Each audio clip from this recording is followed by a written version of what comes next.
Om Namo Bhagavate Vasudevaya.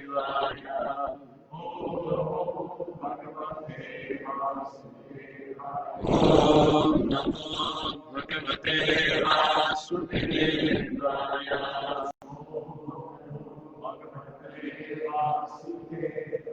Narayanam Namaskrityam Naram Chaiva Narottamam Devim Saraswatim Vyasam Tato Jayamudiraye Nashtapraya Shamadreshu Nityam Bhagavata Sevaya Bhagavati Uttama Shloke Bhaktir Bhavati Naishtati Krishnaya Vasudevaya Devaki Nandalaya Cha Nanda Gopala Kumaya Govindaya Namo Namaha Namo Navinanetraya Venodadya Vinodine Radhadara Sudha Shantideva Namani Mahabhavasvarupastam Krishna Priya Varigyase Prema Bhakti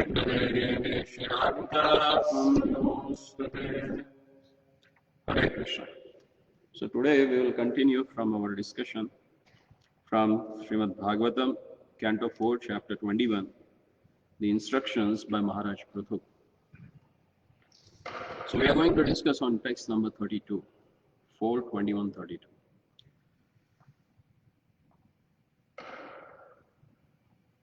Vinirdhutasheshamanomalappuman asanga vijnana visheshamidyaha yadangri mule kritaketanaha punah na sansatirkleshavaham prapadyate. When a devotee takes shelter at the lotus feet of the Supreme Personality of the Godhead, he is completely cleansed of all misunderstanding or mental speculations. And he manifests renunciation. This is possible only when one is strengthened by practicing Bhakti Yoga.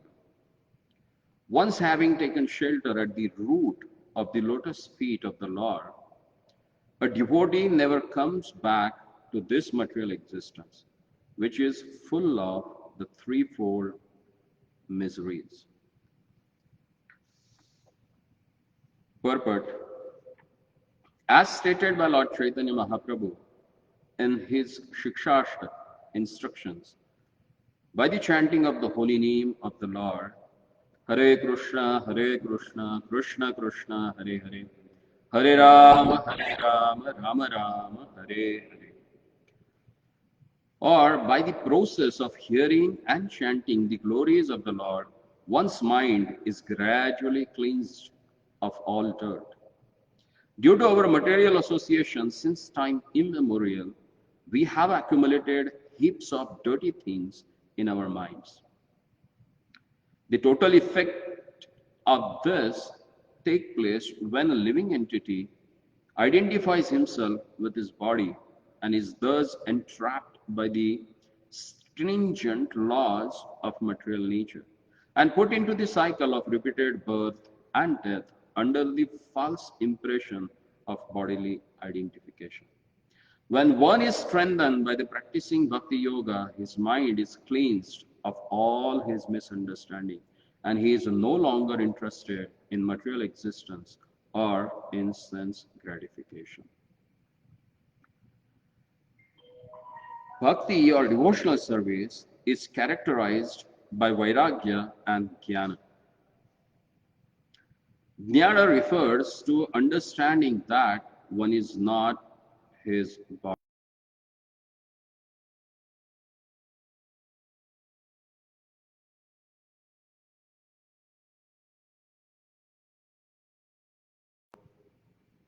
Thus, when a devotee is fixed in the loving service of the lotus feet of the Lord, he will never come back to this material existence after quitting his body. As confirmed in the Bhagavad Gita by the Lord, Tyaktva deham punarjanma naiti mametu sarjana. In this verse, the word Vijnana is specifically important. Jnana, the knowledge of the spiritual identity, that one attains when he does not consider himself to be the body, is explained in the Bhagavad Gita as a Brahma Bhuta, the revival of a spiritual realization. In the conditioned state of material existence, one cannot be spiritually realized because he identifies himself materially. The understanding of the distinction between the material existence and spiritual existence is called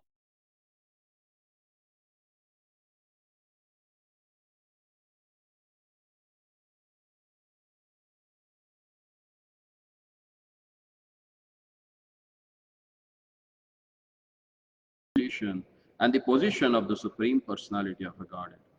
This understanding is explained here as a Vijnana Vishesha. The Lord says, therefore, that knowledge of Him is Vijnana, science.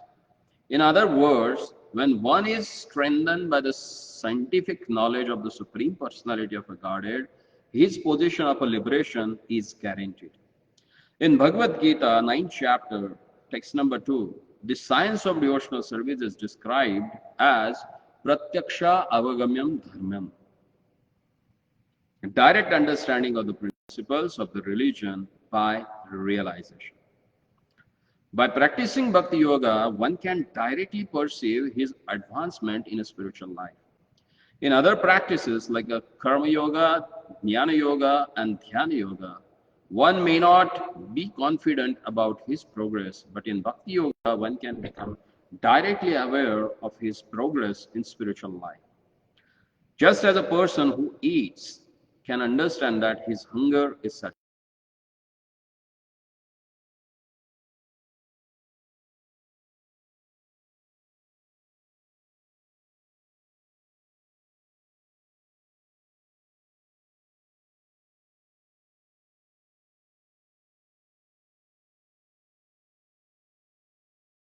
Gradually surpassing the mode of goodness, one is situated in pure goodness, which is not contaminated by material qualities. When thus situated, a devotee no longer has any doubts. He knows that he will not come back to this material world. Om Ajnanatimirandhasya Jnananjana Chakshir Unmalitam Yena Tasmai Shri Gurave Namaha. Tasmat Guru.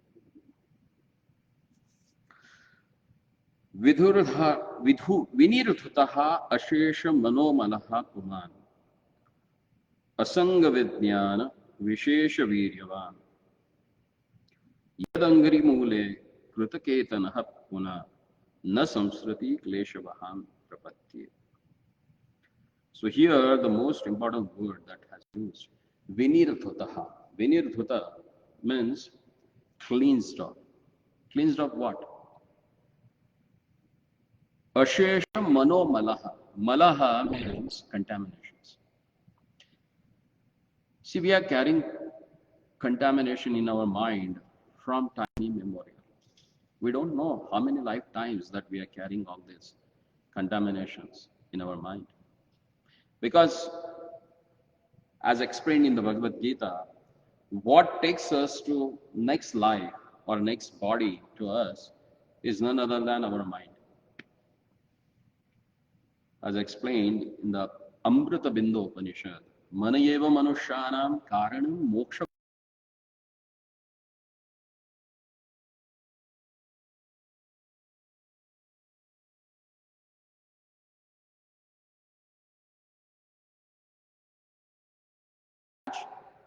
To the sense objects, it's going to keep you in the material existence. And if it gets detached from the objects of sense gratification, then that same mind becomes the cause of your liberation. As the fragrance of flower is carried by breeze, the same way, when we leave this body, we are carried by our subtle body, which is made of, constitute of mind, intelligence, and ego. That takes us to our next body. So whatever we have done in this life, all those impression our mind that goes to next birth, in the next body. And that's why it is says, Ashesha Manomala. There is no calculation about how many lifetimes that we are carrying this contaminations in our mind. But here says, Vinirudhutaha.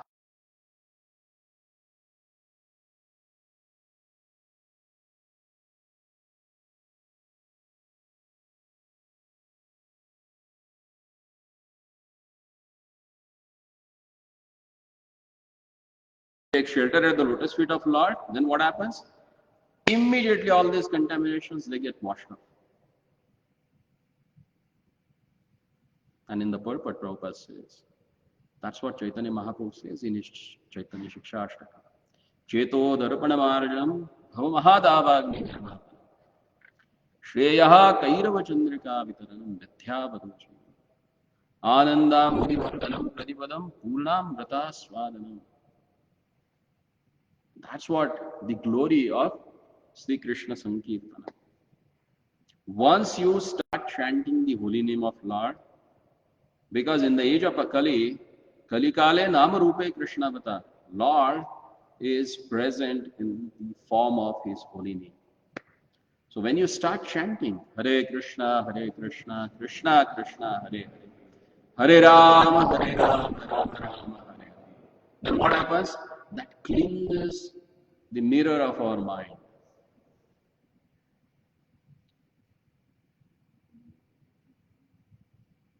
Because Lord is non-different from his name.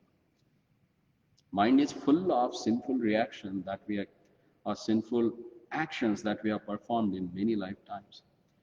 So that all reactions get washed up just by chanting the holy name of Lord. Vinir Dhutaha, it gets washed up. And then he said, not only that, once your mind is cleansed of all this contamination, then there is a second thing that happens with you. That is, Sansriti Kleshavaham Prapadyate. Sansriti means coming back again to this material world. And that full of miseries. Taking birth is not that much happy thing, you know. Even though on the memory of our birthday, we say that happy birthday, but that birthday day when you came to this material existence, that was not that happy for you. It was happy for others. For you, it was painful, you know. You are forced by the air in the mother's womb that forces you to come out, and you have to come out of that such a narrow place. And you come out, you lose your consciousness, and then you are greeted with what? Do they spread flour around you? When you come out of that, you are in the filth of that uterus water and everything, you know, all obnoxious thing. Then they lift you with your feet. And what they do? Huh? They slap you.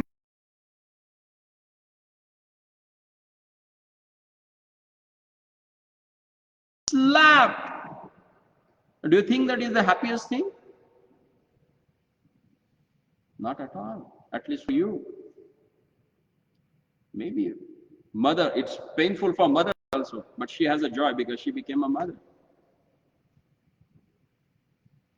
Parents, other relatives, they are happy. You are born. But for you, it's a miserable condition. And when you come out, you don't know who are you, you know. It's tough to know. Who am I? At least for 5 years, you don't understand whether you are girl or boy. Huh? They name you. They give you a name. Mother tells you he's your father. Then other relatives get introduced to you. You don't know anything. Do you think that is a most wonderful thing for us? Being in ignorance? Almost for 5 years, you know, you don't know anyone. After 5 years, you start learning things of this material world. And you learn them, and then you realize that actually all these things are not useful at all at the time of death. Are they? No. And still whole life you struggle for that to achieve all that knowledge. But that is not a knowledge at all. That puts you in more and more ignorance, because they put some identity on you. You are his son, you are his daughter, huh? You belong to this particular family, they identify you. But still you don't know who are you.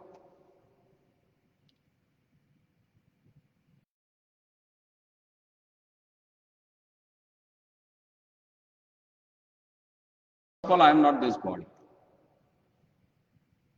I am different from this body.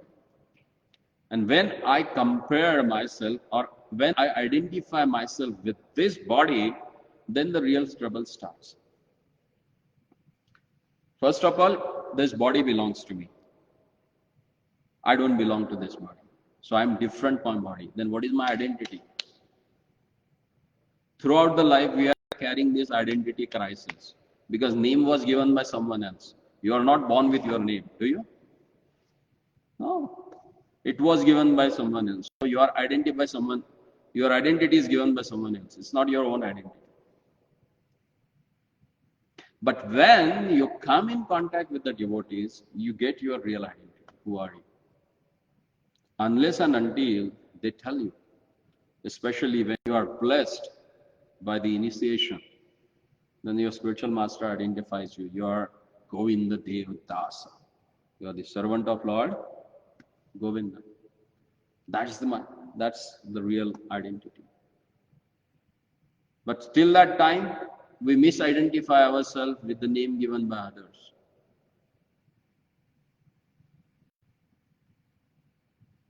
But real knowledge is that to know that I'm not this body but spirit soul. Okay, I'm spirit soul. Then what's the next? Because everyone wants happiness. Yes? Or do we go to church or temple to beg, oh my Lord, give me all the sufferings in this world? Do we? What do we ask for? What is a common prayer? Hmm? Every religion has same prayer only. When they go in front of the God, they pray for their safety, their happiness, their prosperity. All the religion, they may have different words, but they are asking the same thing. And that's what you should ask from the Lord. Will he be happy with that? Like son goes to the father and he asks, oh my father, are you going to give me bread today?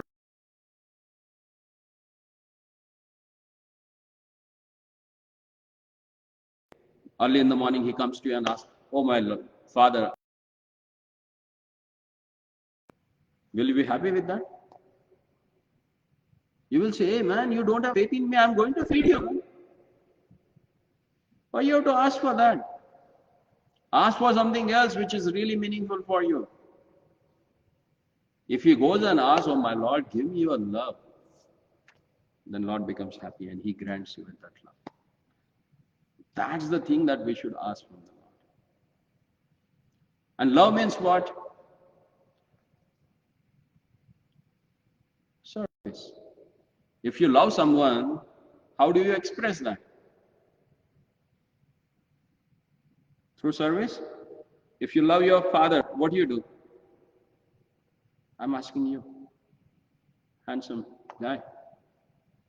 What do you do? I don't know. What do you do? Huh? Oh, you do service for it. That's good.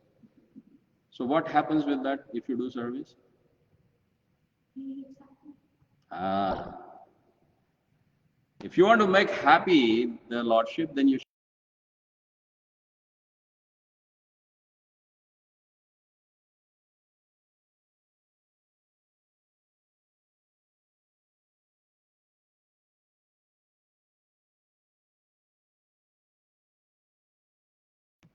That's what they taught you. I hope so. Everyone who is having a science background, they know. Science means has a hypothesis, has experiments, and comes to the conclusion. So, Bhakti Yoga is also a science. That's what Prabhupada says here. It's not just mental speculation, or it's not just what we can say, some fiction. It's fact. You can get that result. And that's why this hypothesis is there, like Srimad Bhagavatam, Bhagavad Gita. These are the books. These are the hypotheses. Read them, then experiment. Apply them in your life. Try to follow the instruction, what they are given in them. And definitely you are come to the conclusion. Nishkarsha. Gyan, Prayog, and Nishkarsha. Hypothesis, experiment, and conclusion. So Bhakti Yoga is that gives you everything. It gives you knowledge, as explained in the Bhakti Yoga 9th chapter of Bhagavad Gita, 2nd shloka, that Rajavidya Rajaguyam Pavitram Idam Uttamam Pratyaksha Avagamyam Dharmam Susukham Kartumape. It is practically applied in your life, and result is Avyaya Sukha. Avyaya Sukha means indestructible happiness you are going to get. That happiness which is not destroyed by anything else in the material. Generally, all the relations in this material world, we make relationships so that we can get pleasure. Is that true? That's the fact that we try to maintain relationship. Because it gives sort of a happiness to us. But sometimes those relations, like you have some relation with someone and he dies, then what happens?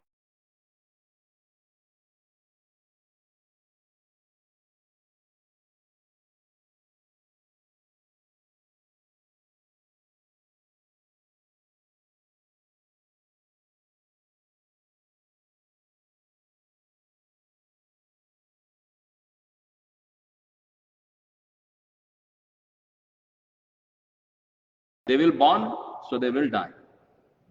That is a blind truth of this material world, that whoever takes birth, he has to die.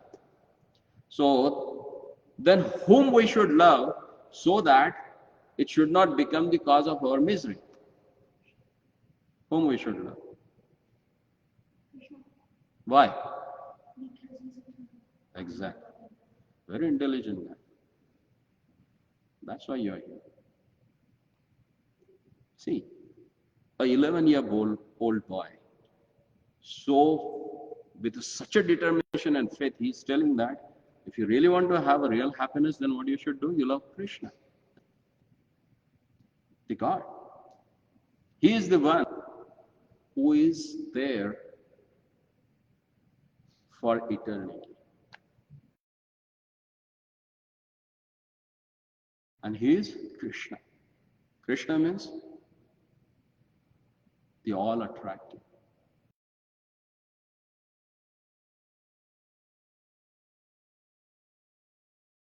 Gets attracted to him. Look at the altar. You can find peacocks there. You can find cows there. They are also there. They are getting attracted to him. Sthavar, Jangam, movable, immovable, everything gets attracted to Krishna. And when you understand your relationship with him, and when you start acting on that principle, that becomes Vijnana. That becomes scientific knowledge. And when you have that scientific knowledge, the result of that scientific knowledge is Samsmriti Kleshaha. Ha means it destroys. What? Klesha, the misery of Samsmriti, taking birth again and again. Who would like to take birth again in this material world? Huh? Nobody wants to come here, It's a filthy, miserable place. If you really know that what happens in mother's womb, would you like to enter it again in that place? Let me give you illustrated explanation. The condition in the mother's womb. The day one, when you get conceived, your shape is like a pea, a small pea, and then it grows, mother's uterus, and as it starts growing, that creates pressure on him from all around. Whatever mother eat, you are going to get the heat, sometimes the spicy thing, the hot taste, and you are surrounded by bile, mucus, and all other filthy things which are covered with the skin. We see externally someone is so beautiful, but just take out this 1 mm layer of skin, you will come to know what beauty they carry actually. It's horrible. But still, because we identify ourselves with the body, we are in that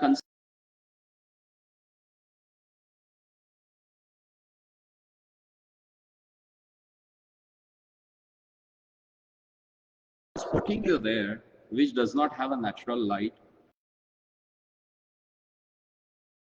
air conditioning there. You are there in that condition for 9 months. If I ask you, you have to sit here for the 9 minutes without moving. Is it possible for you? Just 9 minutes. Can't. We can't sit for 9 minutes in one posture. And you are hanged upside down in that position for 9 months. Do you think that is a pleasurable condition? Who would like to come again in that position? That's why it is called kleshaha, means gives miseries only. And that's why all our great acharyas, they say, oh my Lord, don't put me in that condition again. Srimad Shankaracharya, he says, Punarapi jananam, punarapi maranam, punarapi janani jatare shayanam. Ye sansare bahustare, kripaya pare, pahi murare. Oh Lord Murari, please save me. I don't want to come to this material world. Why? Because it is dustara, very difficult to cross. So my Lord, save me from this. And here Maharaj Prutu says, whoever takes shelter, yad angri mule, whoever takes shelter at the lotus feet of the Lord, that persons get rid of this samspati khura, this cycle of birth and death. So do we have any question on this particular topic today? Clear? Okay, so we'll stop it here. ग्रंथराज Shrimad Bhagavatam की जय, श्रील प्रभुपाद की जय. Thank you very much.